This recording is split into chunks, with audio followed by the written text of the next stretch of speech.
If you struggle with psychology, watch this video for. So, psychology in itself is one of the most overrated things in trading. Now, the reason I say that is because psychology or every psychological problem can be fixed with a piece of technical information. So, if you FOMO, your key levels haven't been defined properly. If you miss the trade and then FOMO, you don't understand where buyers or sellers are stepping in the first place.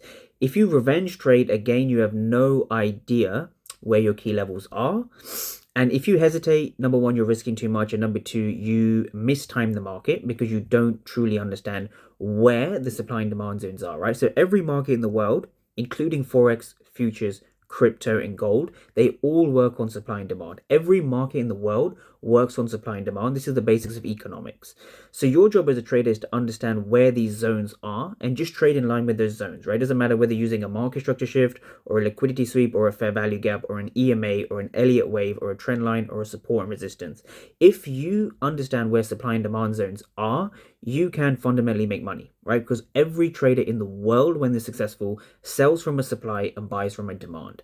The difference between you now and you being able to achieve this is by understanding where supply zones are and where demand zones are.